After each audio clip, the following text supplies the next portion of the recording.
Nasa Malacanang kanina, yung mama na naka-ganon doon sa ibabaw ng container van, si Interior Secretary John Vic Remulla. At para sa mga detalye sa pinag-usapan, abangers ang ating mobile journal sa Malacanang, si Julie Baiza. Julie, anong pinag-usapan sa briefing? At balita ko may panawagan daw na picturean si Zaldico at ipost sa internet.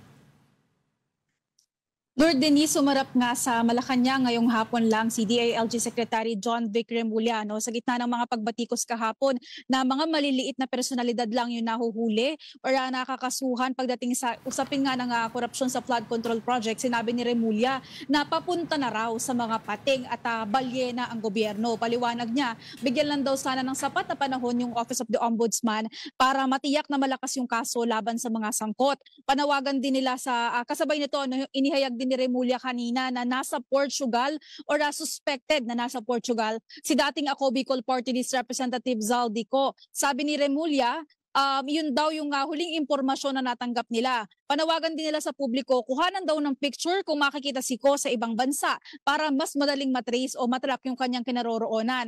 Samantala, naging payapa naman daw yung kabi-kabilang protesta na isinagawa ko hapon kontra korupsyon. Sa gitna nung nangyaring heckling or paninigaw kaya Remulla, base naman yan sa assessment ng DILG at saka ng Philippine National Police. Kasunod niyan, hinamo naman ng palasyo or ni Palace Press Officer Claire Castro yung mga humihiling na panagutin din si Pangulong Bongbong Marcos sa usapin ng korupsyon dahil sa command responsibility.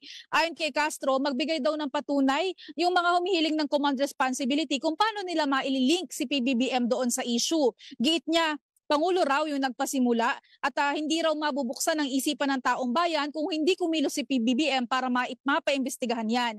Para naman doon sa mga nagsasabi na at his weakest ang Pangulo, ang sagot ni Castro, marami na raw yung napaaresto, marami ng kinasuhan at marami ng pondo yung naibalik. Ito pa raw ba yung matatawag na at his weakest sa ngayon?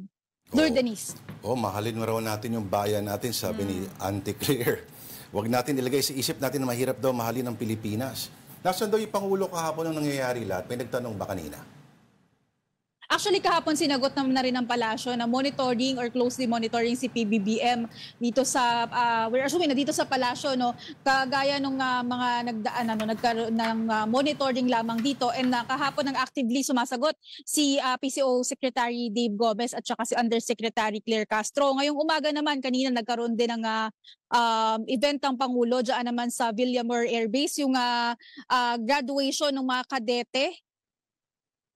kadete na nagtapos ng Major Services Officer Candidate Course. Kanina nga rin medyo kadikit sa usapin ng korupsyon at nung usapang destabilisasyon yung naging speech ng Pangulo. Ang sabi niya, paalala niya dun sa mga kadete, maging tapat daw sa bansa at hindi sa isang individual o sa anumang paksyon.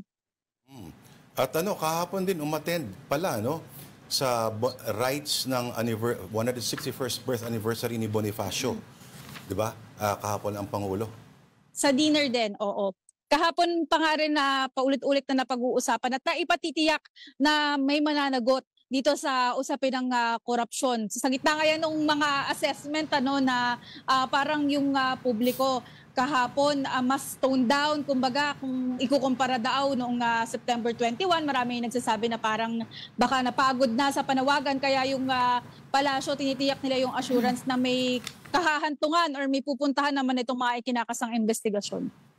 Alright, maraming salamat. 500 pesos sa Noche Buena. Ikasayan. Julie Baiza reporting to us live from Malacanang.